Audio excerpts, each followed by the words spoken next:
Hello friends, मैं अमित कुमार आप सबका अपने इस यूट्यूब चैनल पर हार्दिक स्वागत करता हूं। तो हम लोगों ने अभी पॉलिटी के जो दो स्टैटिक पोर्शन है उसको देख लिया था। फर्स्ट था संघ एवं उसके राज्य क्षेत्र।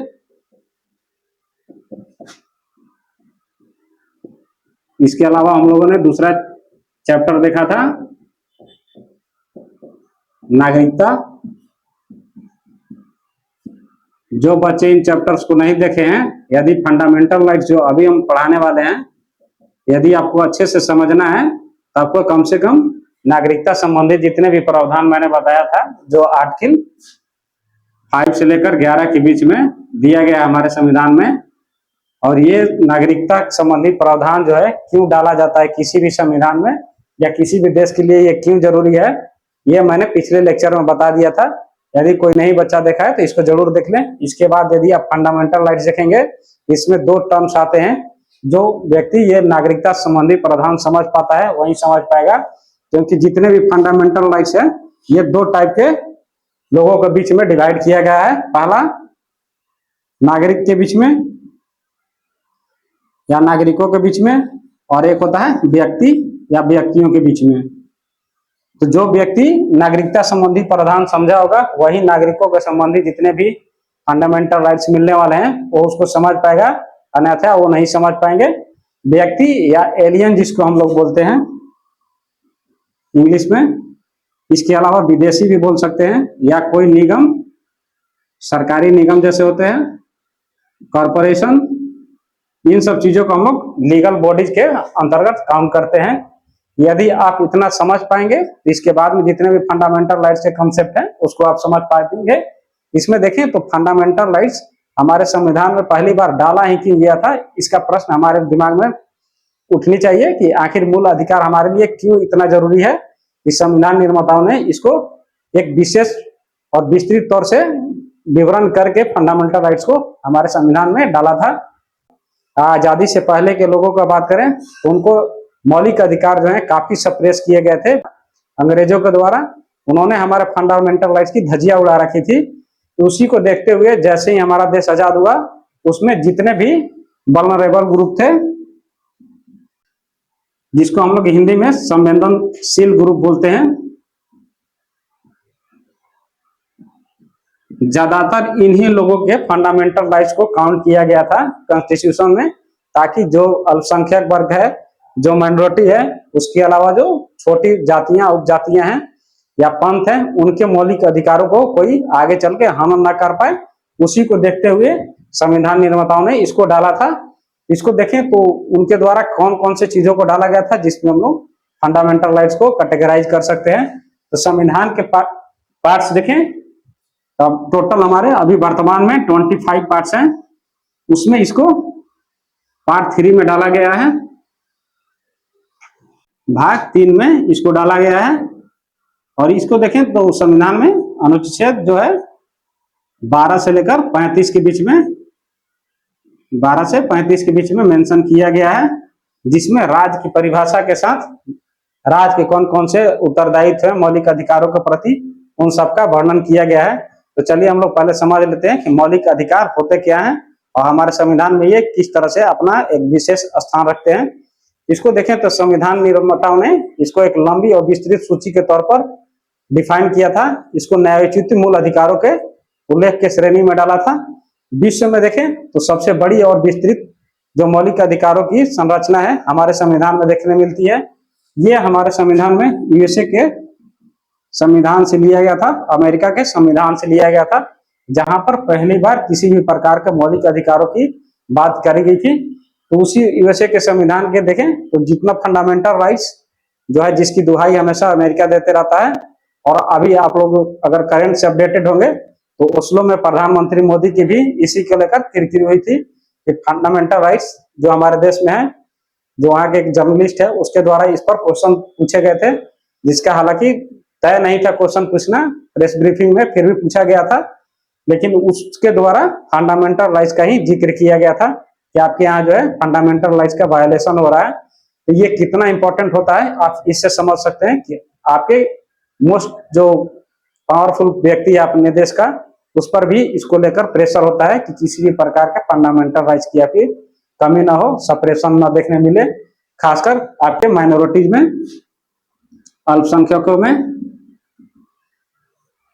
ठीक है, तो इसके देखें तो विस्तृत जो वर्णन किया गया है इसमें पूरी तरह से अच्छे से इलेबोरेट करके बताया गया हमारे संविधान में कि फंडामेंटल राइट्स हैं क्या, और इसके मीनिंग्स पे जाएं, एक्चुअल में हमारे संविधान में क्यों दिया गया था। ये फंडामेंटल राइट्स हमारे राजनीतिक आदर्श जो होते हैं,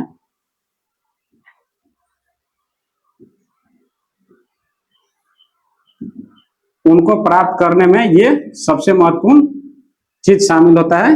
ये उसका हिस्सा होता है कि हमारे राजनीतिक आदर्शों को कैसे प्राप्त किया जा सकता है, और राजनीतिक आदर्शों के द्वारा हम लोग अपने सामाजिक, आर्थिक या किसी भी अन्य प्रकार के जो अधिकार हैं उसको या उसके आदर्शों को कैसे प्राप्त कर सकते हैं। इसमें फंडामेंटल राइट्स के थ्रू हम लोग ऑब्टेन कर सकते हैं, पा सकते हैं।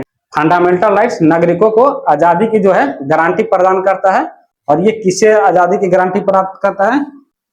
राज के विरुद्ध ये आपको सुरक्षा प्रदान करता है। अब समझ में नहीं आएगा आप लोगों को कि राज के विरुद्ध ये कैसे हम लोग को करता है। तो राज के विरुद्ध, राज यदि अपने मनमाने ढंग से किसी भी नियम कानून को पालन कराने लगे और उसके विरुद्ध आप किसी भी प्रकार से संगठित या सिंगल वे में भी आप इसका विरोध कर सकते हैं कि आप हमारे फंडामेंटल राइट्स को वायलेशन नहीं कर सकते हैं। इसको इतना इंपॉर्टेंस है कि सुप्रीम कोर्ट ने बेसिक स्ट्रक्चर के श्रेणी में रखा है, जिसको मूलभूत संरचना बोलते हैं, उसके अधीन रखा है सुप्रीम कोर्ट के द्वारा। इसको हम लोग समझेंगे बाद में कि मूलभूत संरचना या बेसिक स्ट्रक्चर किसको बोलते हैं। तो ये समझ लिए इतना कि मूलभूत संरचना इतना है कि आप इसमें छेड़खानी नहीं कर सकते हैं। उसका जो मौलिक तत्व है उसमें आप किसी भी प्रकार से हस्तक्षेप नहीं कर सकते हैं, किसी प्रकार से उसकी डिस्टर्बेंस नहीं कर सकते हैं। तो इस प्रकार से हम लोगों ने फंडामेंटल राइट्स के लिए देख लिया जितने भी प्रावधान है।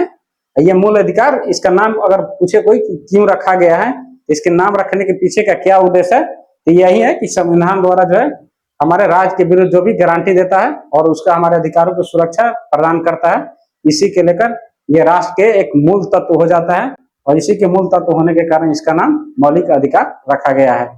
ये मौलिक अधिकार जो है हमारे लिए और क्यों इंपॉर्टेंट हो जाता है, ये हमारे चहुमुखी विकास के लिए मोस्ट इंपॉर्टेंट थिंग्स हो जाता है। जो है चहुमुखी विकास किसको बोलेंगे, तो एक आता है पहला हमारा राजनीतिक सिद्धांत जो है, आर्थिक, सामाजिक व आध्यात्मिक।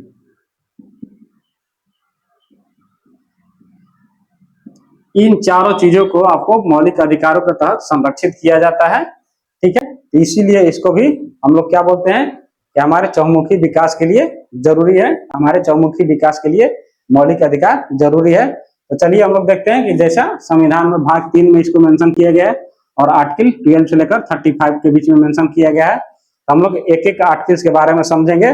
पहला जान लेते हैं कि आर्टिकल 12 और 13 क्या है। इसके बाद में हम लोग 14 से लेकर जितने भी प्रकार के मौलिक अधिकार हैं उसको एक एक करके अच्छे से देखेंगे और पूरी इसकी डीप मीनिंग तक जाएंगे। तो आर्टिकल 12 ये बताता है कि राज्य की परिभाषा क्या होगी।